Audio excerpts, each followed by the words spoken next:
Things really have happened to me. Things beyond ordinary. Things so deadly to imagine. Things so cold and horrible.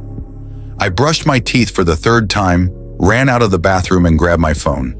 Slowly, I scrolled down to a name saved with Nika to go and dialed the number with a happy smile on my face. Nika was my to-go girlfriend, the first real friend I was making from to-go after months of endless chatting.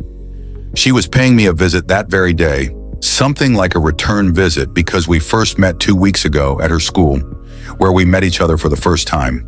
Of course, the visit I paid her solidified our friendship, thus making her take the risk of visiting me for a lovely weekend. "Hello, Jude, the bus has dropped me at the park. You can now come and get me," Nika's sweet voice announced as she answered my call.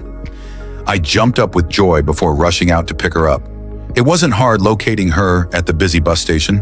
We hugged each other with joy. Seriously, the love was there. "I'm so happy," I whispered to her. She blinked her eyes, saying nothing. Minutes later, we arrived at my lodge, which impressed her a lot.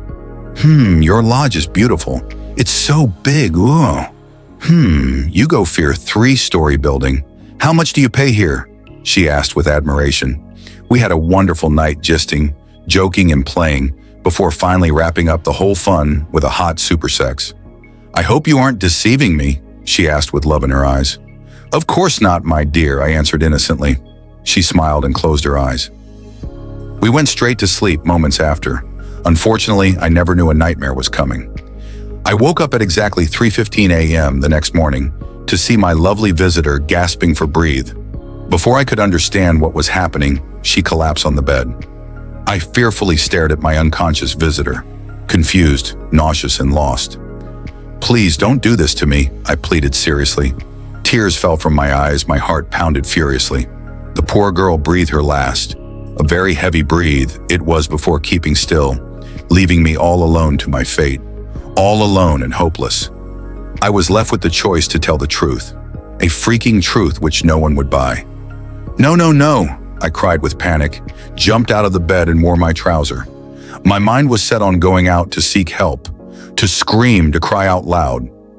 Perhaps my neighbors could be of assistance, I reasoned with a cold shiver. But on second thought, I played down my fears and decided not to seek external help. She wasn't breathing. She already was freaking gone. I felt her pulse over and over again. Desperately, I tried breathing into her mouth. I pressed on her chest 100 times over, but nothing worked. I fell back with fear, while the consequences of my predicament ran through my head. I was in deep shit. I needed no one to tell me that I only had a little time to think out a good explanation or plan. Time was running out fast. Dawn was quickly approaching. "Damn," I exclaimed as my head played back our last moment together. I really was ruined, definitely. I hissed, wondering what must have happened to her. Perhaps she's asthmatic or something. Perhaps I woke up too late to save her. "Geez," I cursed, reached for her handbag and searched it for drugs or something similar, but found nothing. Slowly, my clock struck 4:10 a.m. I had little time left. I have to act fast. I have to move her body. I reasoned with a fearful courage. Where will I dump her? How do I cover my tracks? Did anyone see us together the previous evening? I wondered as I pulled her down from my bed. I quickly pulled off her nightwear and dressed her up with the clothes she wore from her place. A black jean trouser and a pink top.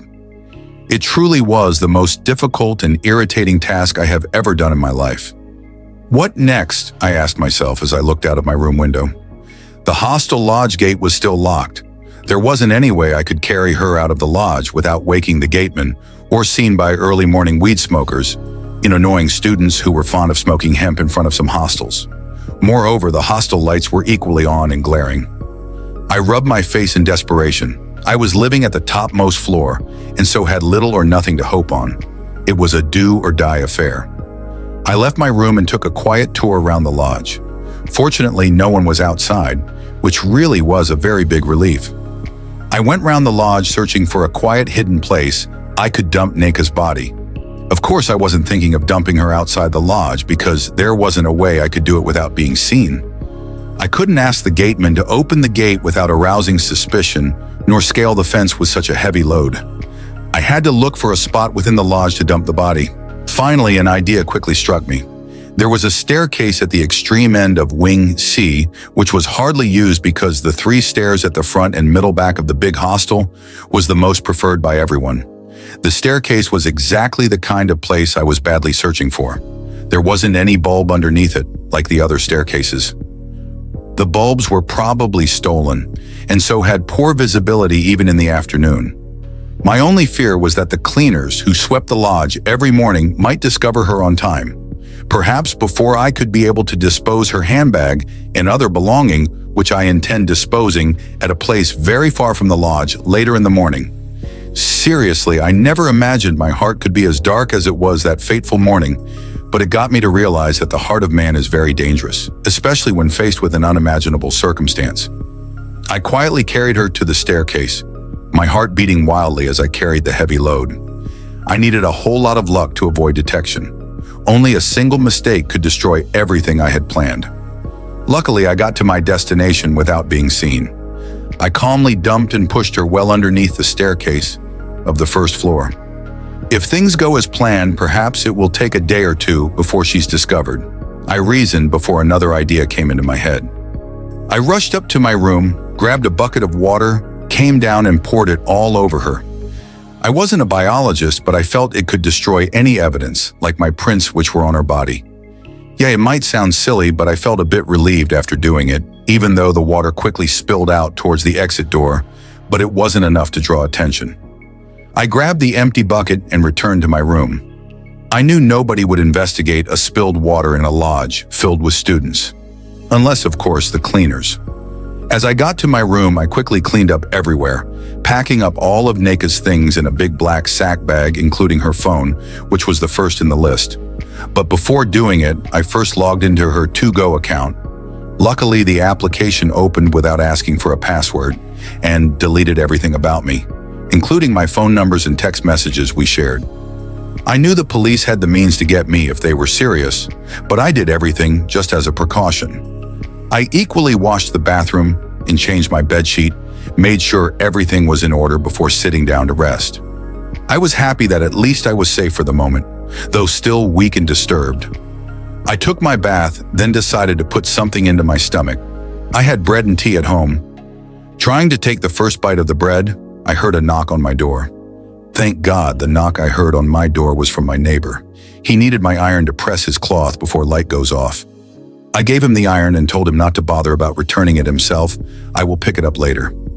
Back on my bed, I cracked my head searching for a good river where I could dispose her belongings but couldn't remember any. A good bush will do, I concluded as I remembered a very large bush, 4 hostels behind mine. The bush really was at the end of the street, a yet-to-be-developed plot, but I was very unsure of the best time to head to the place. I knew there wasn't a way I could go there without being seen by many students, and my movement might draw suspicion due to the sack bag in my possession, and if eventually Neka's body is found, tongues may talk and I could be caught, I reasoned. The only solution was to head out of the school environment with my load perhaps towards the small mechanic village, which was 50 naira bus drop away from my lodge, find a good refuse dump site, and dispose everything.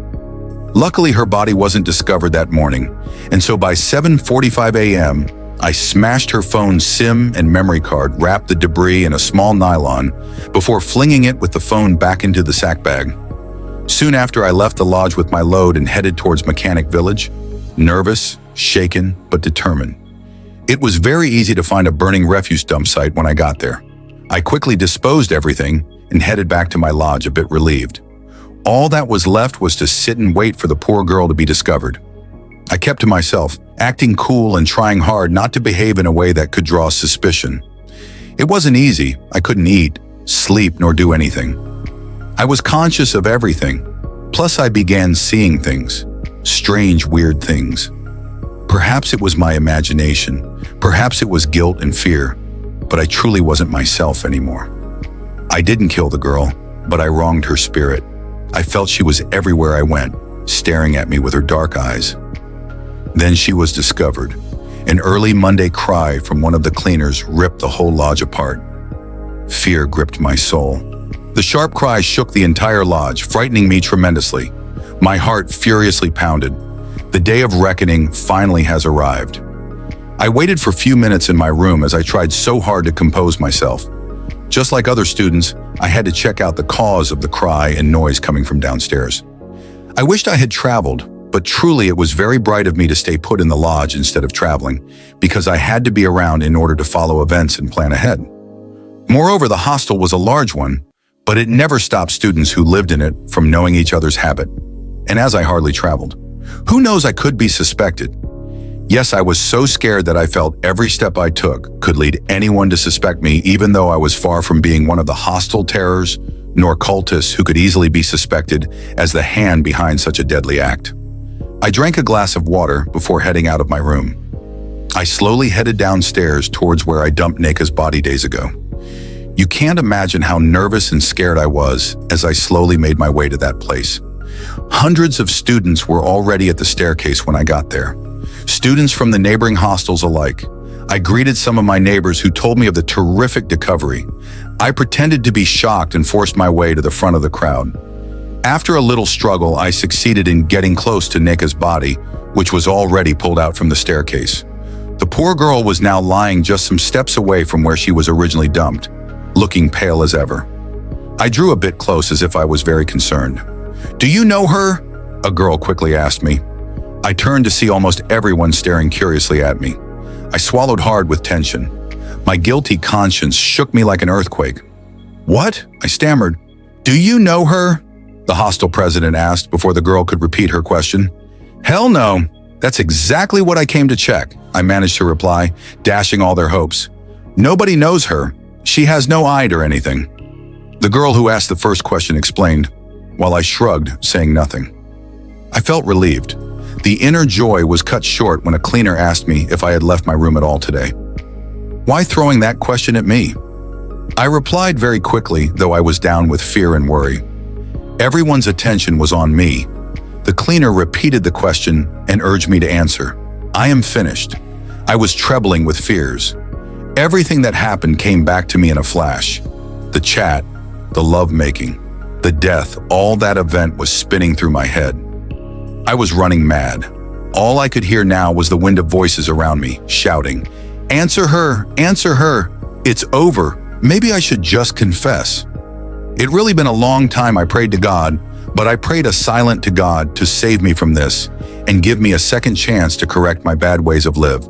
There was a big conviction in me to tell them the whole event. Who will believe my story? Who will believe that this was just a mistake? Tears streamed down my face. My emotions said it all. I couldn't lie anymore. It was over. The police were already at the scene. They were convinced that I had something to do with the event. I was led away by the police. I spent my night in the police custody. The rate at which the police tortured me made me change my mind about confessing. But that same night I had a dream. "Jude, Jude, Jude! Please confess, confess. I am so sorry you have to go through this. You did not kill me." A hot slap woke me up from my dream. The policeman who slapped me asked if I was ready to confess. I made a big sigh and nodded my head.